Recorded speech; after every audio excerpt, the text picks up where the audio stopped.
nombre es Naoshi Matsumoto Takahashi. Mis padres son japoneses, yo soy chileno, nacido, criado y educado en Chile. Voy a cumplir 90 años, ya soy ingeniero comercial de la Católica, ya pero de la década pasada. El primer contrato que realizó la Sociedad de Ingeniería y Construcción Sigdo Copper fue la 6001. Explico que fue un contrato con el Serviu, pero fue un contrato que lo traspasó Sigma Donoso, que era el que estaba haciendo los trabajos. Entonces fue un trabajo en el cual la constructora solamente recibió, modificaron el contrato porque éramos nosotros, y no era construcción, era la instalación de lo que es los baños, todo lo que tenía que ver la grifería y todo lo demás, de la unidad vecinal Providencia. Es una unidad, hoy día, en ese tiempo era muy grande, de muchos departamentos. Entonces fue un traspaso que no hizo Sigma Donoso, que tenía el contrato, era con el Serviu. A la pregunta de que cuáles son los primeros trabajos que hizo la Ingeniería y Construcción Sigdo Copper, licitó, y muy importante, los primeros, que fueron del año 1961. 4 contratos con la CAP por el proyecto que tenía de la mina El Algarrobo, cerca de Vallenar. Son 4 contratos bastante grandes. El mismo año 61, casi al final del 61, también un contrato muy importante, relevante, que son las 2 plantas termoeléctricas que están en Renca. Uno las ve cada vez que pasa por la Costanera Norte o camino a Valparaíso. Están estas 2 plantas termoeléctricas que están cerradas, por supuesto, porque eran a petróleo. Siempre que voy por ese camino con mis nietos, con mis hijos, siempre les muestro, esto lo construyó Ingeniería y Construcción Sigdo Copper, y uno siempre, yo por lo menos, siento el orgullo de decir, aquí está mi empresa. Son los 2 contratos que son relevantes. Bueno, había muchos, pero relevantes esos 2. Planta termoeléctrica de Renca era un contrato que tuvimos con Chilectra, que era la dueña de esas termoeléctricas. Bueno, con un 50% de Sigma Donoso S.A., empresa chilena, y 50% Copper International S.A., que eran unos norteamericanos. Sigdo Copper International es una empresa muy grande de Estados Unidos, está radicada en Pittsburgh. Él era el que hacía la ingeniería y el proyecto de la usina de Huachipato. Ellos tenían el contrato. Y ellos se dieron cuenta de que en Chile no existía una empresa especializada en montaje industrial. Había muchas empresas chiquititas, pero una especializada en montaje industrial no había. Entonces Copper, que estaba allá en Chile instalado, pero en Concepción, en Huachipato, tomó contacto con algunas empresas, y entre esos Sigma Donoso S.A., que era una empresa chilena que tenía alguna experiencia en construcción, bueno, en esto de los sanitarios.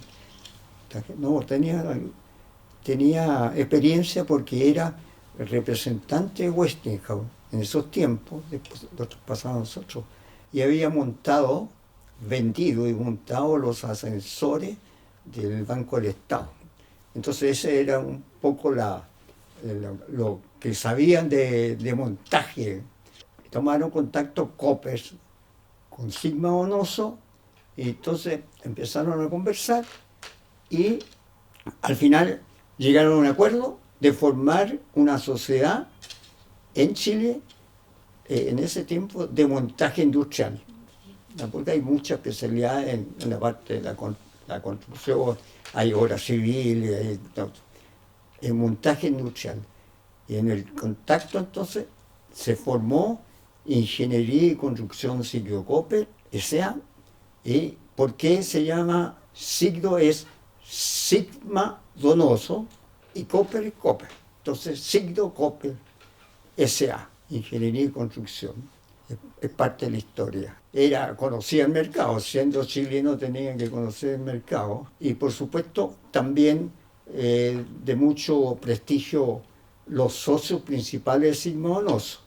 Y por lo tanto, y los americanos tenían el conocimiento de lo que era toda una parte de montaje industrial, ya que lo defino así, su experiencia en todo lo que tenían en la parte administrativa, porque estaban haciendo y había que tener, y nos aportaron mucho en el sentido de los procedimientos. Ese fue el aporte entre Sigma Donoso y Koppers. Yo firmé el contrato con Ingeniería y Construcción Siglo Copper en mayo de 1961.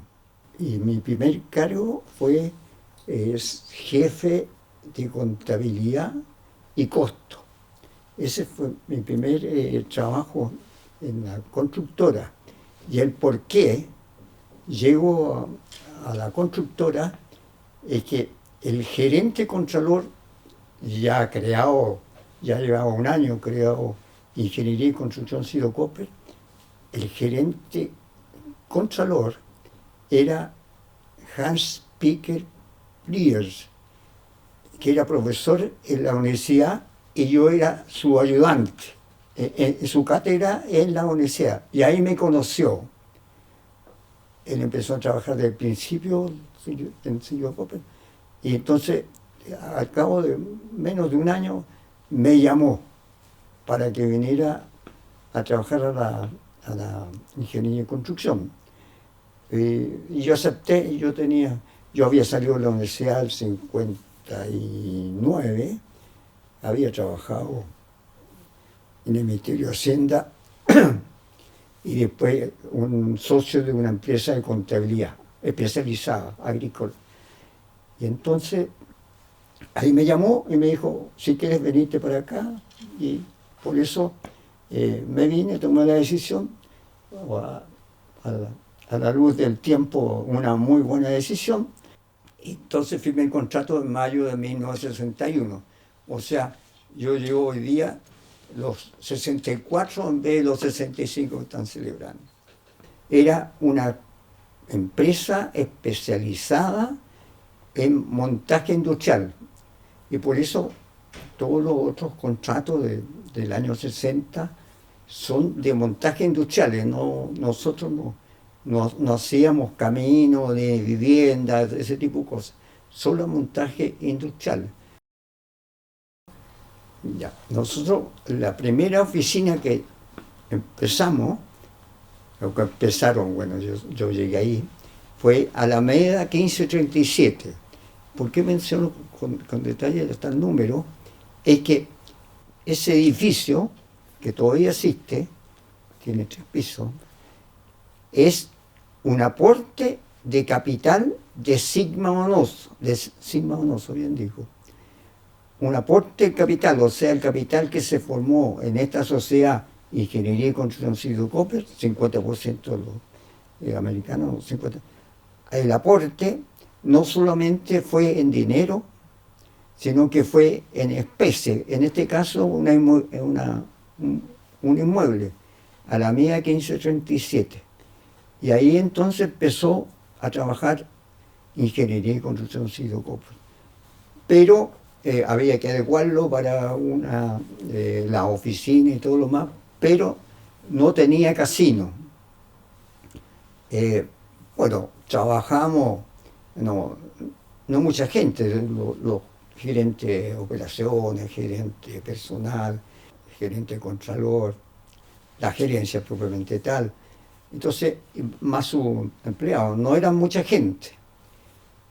No teniendo casino, almorzamos, porque estaba una cocina abajo en el subterráneo, preparar almuerzo y venían con una bandeja y llegaban a cada escritorio y almorzamos en el escritorio. O sea, no nos juntábamos a almorzar juntos, sino que cada uno en su lugar de trabajo. Y bueno, trabajamos el horario normal, salvo los ejecutivos que tenían que quedarse igual como ahora, que no marcan tarjeta, voy a decir. Y algunas veces, sobre todo el departamento de estudio, que trabajaba de noche o hasta el día siguiente preparando una propuesta, porque siempre estas cosas son, es costumbre, ¿eh? No sé por qué, hacen las cosas para presentar la propuesta al día siguiente y la están tratando de completar toda la noche. Así que ese es el horario de trabajo, lo que existía en ese tiempo de los otros trabajadores. Y los ejecutivos, a lo mejor nos quedamos un poco más, pero ese es el horario como normal. Aparte de ese primera que era una obra realmente heredada, por decir algo, tuvimos, voy a mencionar dos trabajos bien importantes para la época. El mineral El Algarrobo lo hicimos, lo montamos entero, todo lo que es la concentradora, todas esas cosas. Hicimos la supervisión, bueno, en los túneles de desviación, 4 contratos grandes en mineral El Algarrobo. Y otro también que fue también contratado en el 61, pero duró 2 años, 3 años creo, la planta termoeléctrica de Renca, para Chilectra. Eso eran importantes, dado lo que se estaba haciendo, bueno, en la parte de la minería y la parte eléctrica. Esa mística de esos años sigue siendo la misma mística, o sea, a la constructora hoy día, bueno, hacer bien el trabajo, a tiempo, a satisfacción del cliente, por supuesto. Básicamente esa era la mística de que empezó de la constructora, sino que es todos los días preocuparse de los trabajadores, de la familia, todo ese tipo de cosas. Es una mística que tiene hasta hoy día la constructora, o sea que no es que sea del año 60 para, sino que hemos ido heredando la misma mística que cuando nacimos. Los socios principales de Sigma Onoso, que es la parte chilena, eran grandes personajes además, a propósito. Domingo Santamaría Santa Cruz, Sergio Osa Pretot y Andrés Donoso Larraín. Son inspiradores porque ellos eran una persona, digamos, aparte de ser ejecutivos, eran grandes ejecutivos. Le dieron, desde que se inició la ingeniería y construcción Ciro Copper, lo dijimos un poco de la mística, pero un poco de los valores. Y esos valores éticos, de honestidad, todos los valores que lo fueron inculcando a todos los, y además con su ejemplo, inculcaron a todos nosotros, y eso, por lo menos de todos los años que llevamos ya, lo tratamos de inculcar hasta hoy día, porque son, por decir, en el mercado lo reconocen ese tipo de valores. No es que estamos ahí ganando propuestas, ¿cómo se llama?, haciendo convenios con los otros, todo ese tipo de cosas que pasa mucho, así que bueno, con la experiencia que tengo tanto, uno ve. Pero ese es un poco los valores de todo tipo ético.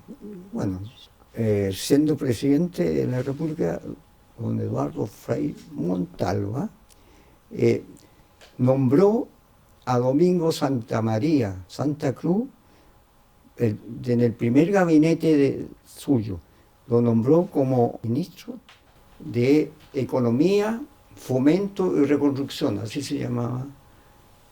Reconstrucción porque estamos hablando del año 64, nosotros tuvimos un terremoto muy grande, el 60, más grande. Pero Domingo Santamaría fue el primer ministro del primer gabinete que tuvo don Eduardo. Sergio Zapetot también era subgerente de nosotros, fue nombrado ministro de Obras Públicas. Estamos hablando, creo que fue el 68. Y Andrés Donoso Larraín fue nombrado ministro de la Vivienda. O sea, los tres principales ejecutivos de la constructora fueron nombrados ministros en el gobierno de Eduardo Frei Montalva. Tuvieron que renunciar, por supuesto. Bueno, había renovación, así que eso, había gente que lo podía, no lo dejó con el mismo éxito, pero suceder en el directorio y en los cargos ejecutivos. Gerente de Administración de Finanzas, Sergio era subgerente general, Domingo era gerente general, y directores también. Así que hubo que reemplazarlo, pero para bien del país, pues no para el bien de la empresa. Le afectó, yo digo, económicamente, pero fue una de las empresas que nos fuimos estatizadas o expropiadas, habían dos, estatizadas y expropiadas, porque Ingeniería y Construcción a los accionistas de ese tiempo ofreció CAP comprar las acciones, o sea, se vendió la empresa a la CAP. ¿Y por qué la CAP? Porque en ese tiempo, en el gobierno de Allende, se creó los comités, pero los comités los creaba Corfo, porque Corfo nunca ha tenido empresa, sino que Corfo era una entidad que se dedicaba a los estudios. Bueno. Y Corfo creó varios comités. El comité sidero-metalúrgico, ¿le explico eso? El comité de la madera, el comité automotriz y otros más. Y entonces caía en estos comités todas las empresas, por ser automotriz, todo lo que era automotriz, por supuesto, y ahí había representantes de algunas marcas, supongo, y algunos fueron expropiados. El de la madera también está dedicado a todo el rubro. Y sidero metalúrgico. Y entonces el vehículo para los expropiados, las empresas expropiadas, era a través de en este caso, comité sidero metalúrgico. Las barracas de fierro, la fábrica de estructuras metálicas, caían todas las empresas ahí. Y muchos fueron expropiados. Pero el caso de la constructora, le vendieron los accionistas de Ingeniería y Construcción, o sea, el 50% chileno, el 50% gringo, le vendieron a la CAP, que era la empresa que tenía la estructura para tener otras industrias, porque la CAP era la siderúrgica, pero tenía Entonces le compró el 50% que tenían los accionistas chilenos, le compró a ellos el 50% y tenía que comprar el 50% de los coppers para hacerse el 100% de las acciones de la constructora. Le ofrecieron a los americanos la compra también para hacerse del 100%, pero ahí voy a contar una anécdota. Lo que pasa es que los coppers estuvieron de acuerdo en la venta de sus 50. La de nosotros nos pagaron. Les pagaron, yo era accionista también chiquitito, el 50%. Y presionado por el gobierno de la Unión Popular, la empresa ya empezó a no tener crédito en el Banco del Estado, o sea, restringirlo, ¿no? Que no tenía. Y ahora no los ganaba, siendo privado. Entonces, pasando al Estado a través de la CAP, ahí podíamos participar en las licitaciones que había, que en ese tiempo básicamente eran muchas de obras públicas. O sea, ¿por qué cuento la anécdota de los americanos? Estuvieron de acuerdo en el mismo precio que nos pagaban a nosotros, pero cuando la CAP fue a pedir dólares para pagarle a los norteamericanos, no tenía dólares. Y por lo tanto no pudieron pagarle ese 50%, estando de acuerdo en el precio, porque era el mismo precio que nos ofrecían a nosotros.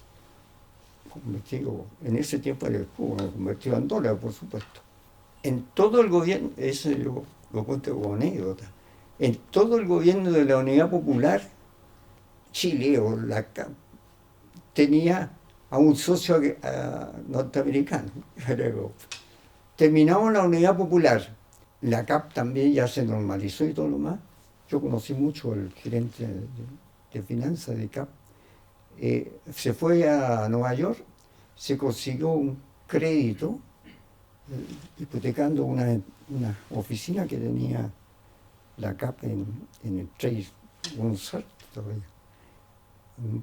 Un crédito, se consiguió unos dólares, fue a ver con los gringos, le dijo, oiga, ¿todavía ustedes están dispuestos a venderme? Sí, le dijeron los gringos, lo tenían más castigado que etcétera. Pues, entonces, ¿y a qué precio? El mismo precio que nos ofrecieron. Y Jorge se había conseguido los dólares y pagó.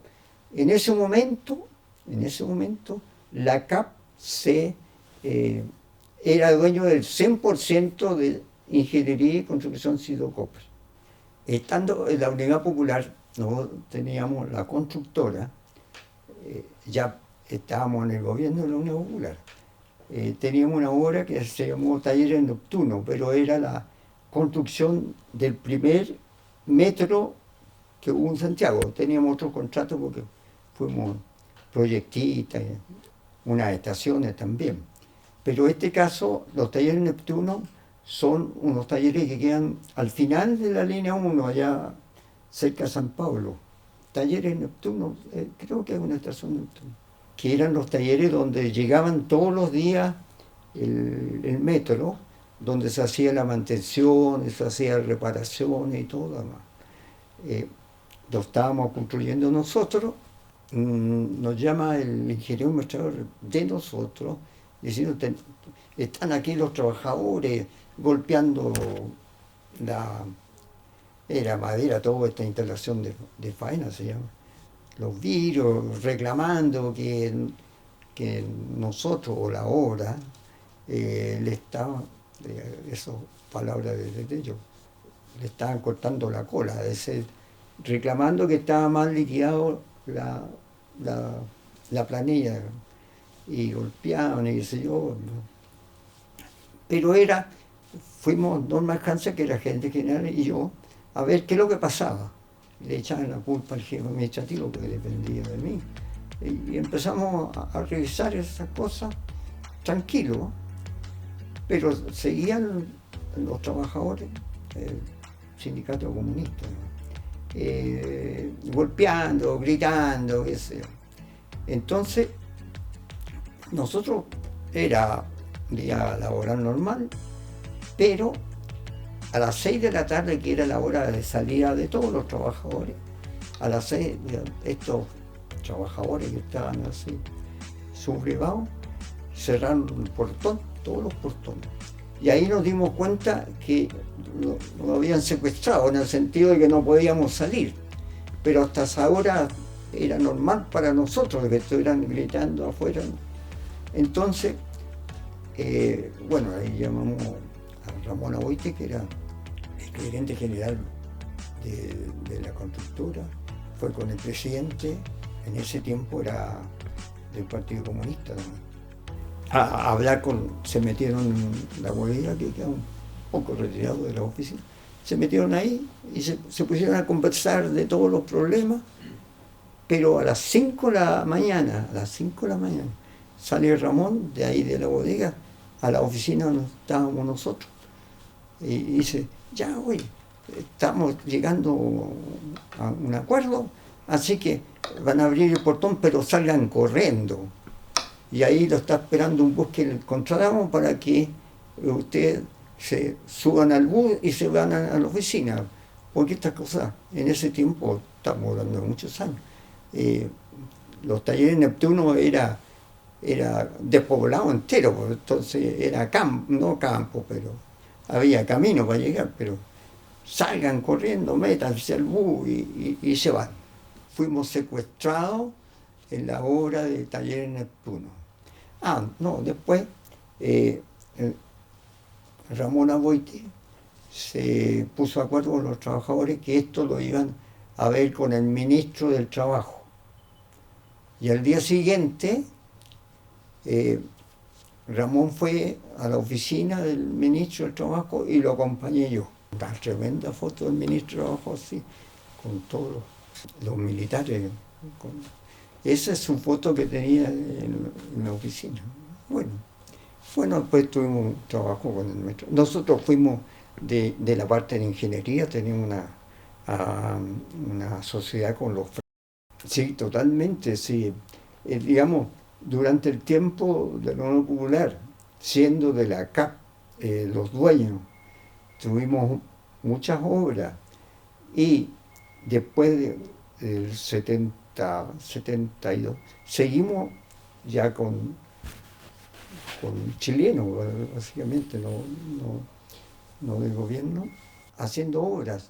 72, seguimos haciendo obras como actualmente, o sea, no hubo ningún cambio por cambiar de propiedad. Terminamos el gobierno de la Unión Popular, por supuesto, se devolvieron todas las empresas que habían sido expropiadas, como nosotros, no fue expropiación, fue vendida a la CAP.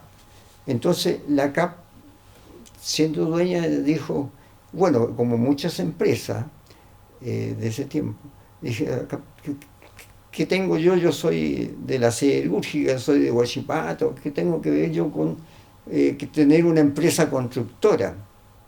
Entonces tomó la decisión el gobierno, porque al final la CAP era de gobierno, porque Corfo hizo muchas obras y fue creador de muchas empresas muy importantes en Chile.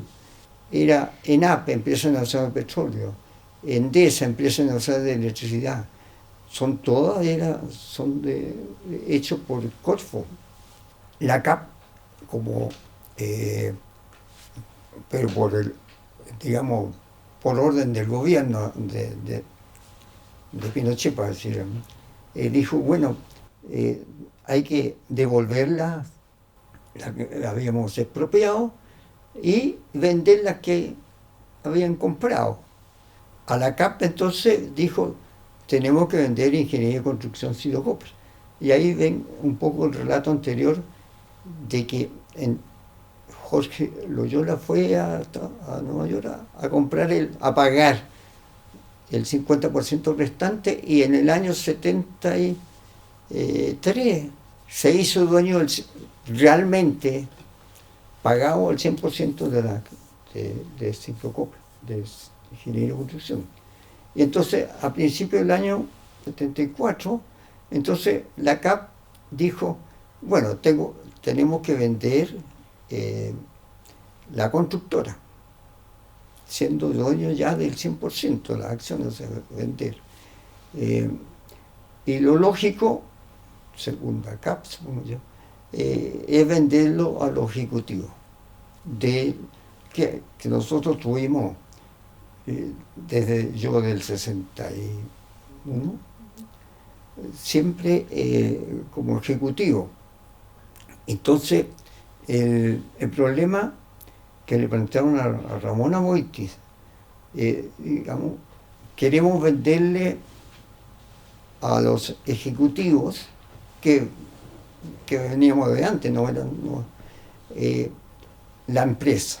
Como le dijeron a Ramón que estaba esta oferta de la venta, entonces Ramón nos citó un día al country, ahí nos pusimos de acuerdo y fue, digamos, el almuerzo fue bastante, no complicado, ¿no?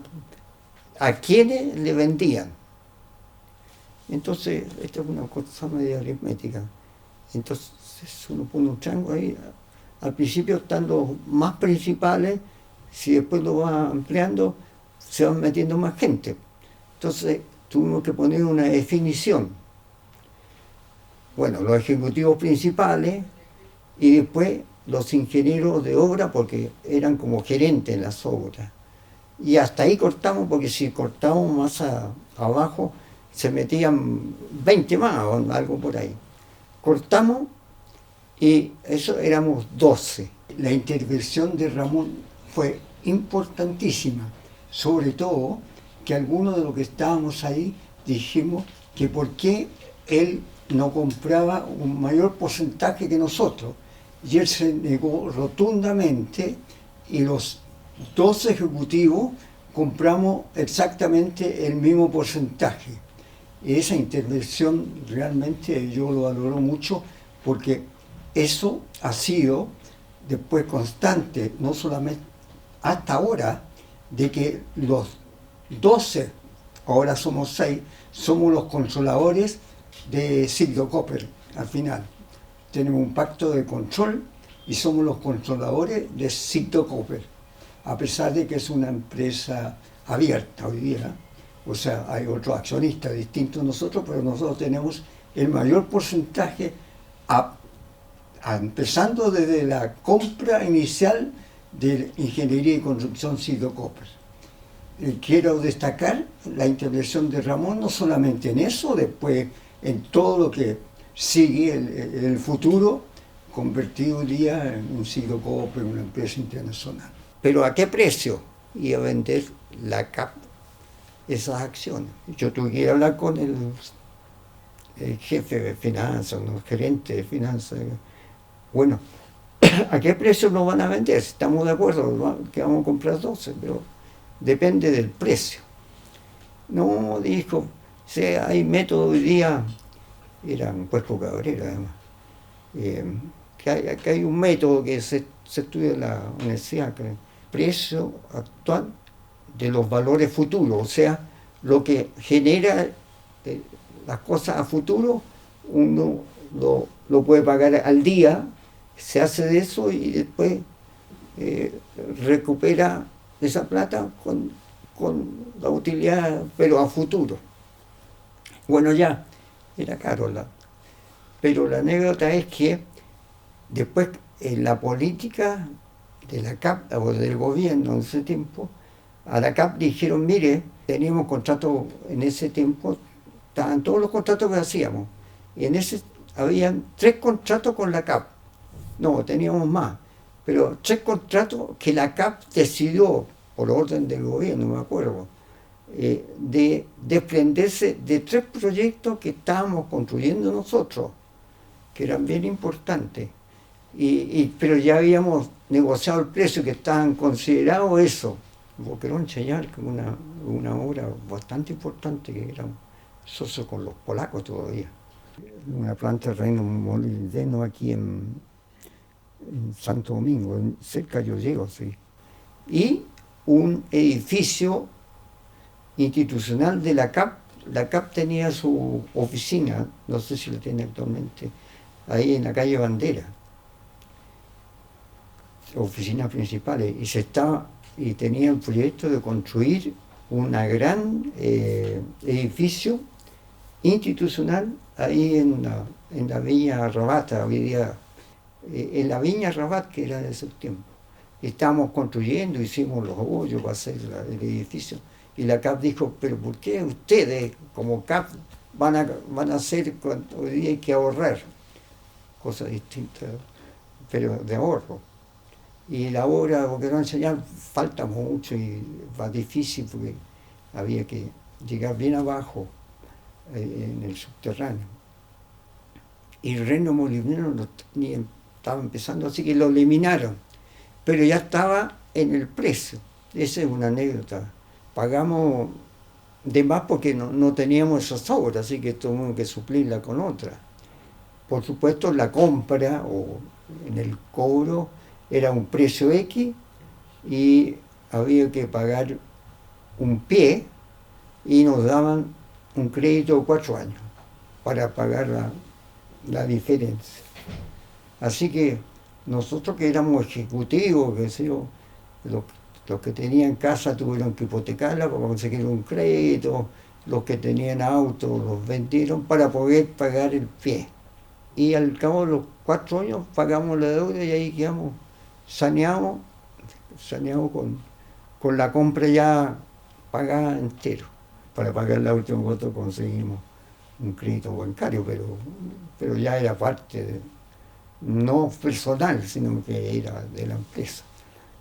Bueno, pero eso es que pasó, digamos, después del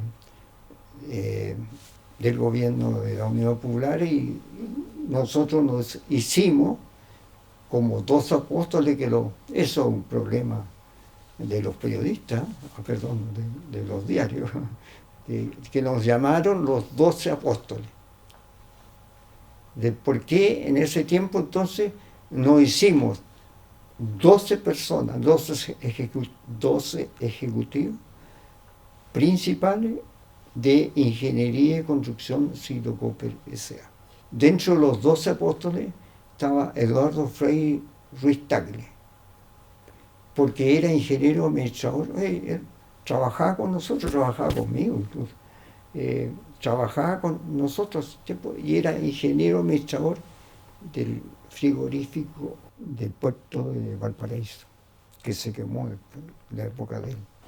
Los desafíos de seguir trabajando a pesar que no teníamos 3 contratos y qué sé yo, y empezar a tener unos contratos y rentabilidades a todas las inversiones, porque bueno, eso se trata de ser empresario, emprendedor o como se llame. Bueno, yo soy director de la constructora no de que nació porque estaban los gringos, tenían 3 directores, nosotros 3, qué sé yo, y después de todo lo que yo fui director de la Ingeniería y Construcción Siglo Cooper. De esos tiempos, sé que el aporte mío, aparte de ser en ese tiempo ya gerente contralor, me dedicaba a aportar desde el punto de vista ejecutivo y desde el punto de vista de la alta administración como director. Pero Siglo Cooper es hoy día, una gran empresa que se internacionalizó. Hoy día tenemos industria en 12 países del mundo, más de 30 oficinas comerciales, pero es Siglo Cooper.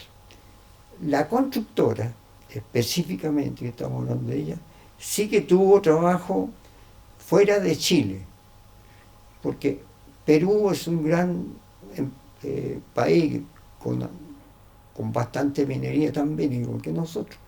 Entonces también tuvimos contratos, hasta el momento todavía tenemos contratos en Perú. Estoy hablando de la internalización de la constructora. Tenemos trabajo en Brasil, la constructora, y en Colombia. O sea, actualmente la constructora tiene la parte, la respuesta internacional de la constructora. Tenemos faena en Perú, en Brasil y en Colombia. En Colombia se está cerrando. La gran internalización es Siglo Cooper. Siglo Cooper tiene más del 57% de sus ingresos fuera de Chile. De gran legado que por lo menos para mí recibí de estos tres grandes próceres, por decir algo, por definirlo, que eran Domingo, Sergio y ¿cómo se llama? Y Andrés.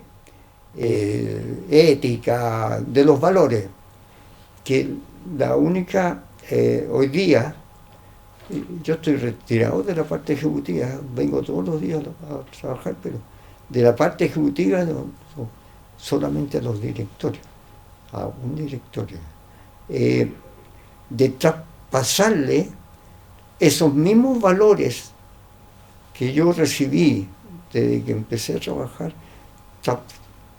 todo el esfuerzo de traspasarle a las generaciones de, digamos, futuras y las actuales. Yo pretendo de que por lo menos, aunque sea con el ejemplo, no que tenga que estar diciendo, oye, pucha, que pórtate bien, no. Y hoy día hay muchas leyes que amparan esta cosa de poderse portar bien.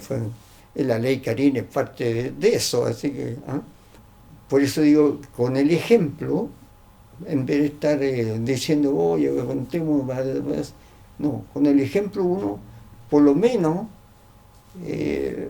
me respetan mucha gente, así que yo digo, pucha, este es más papista que el Papa, no sé, por decir algo.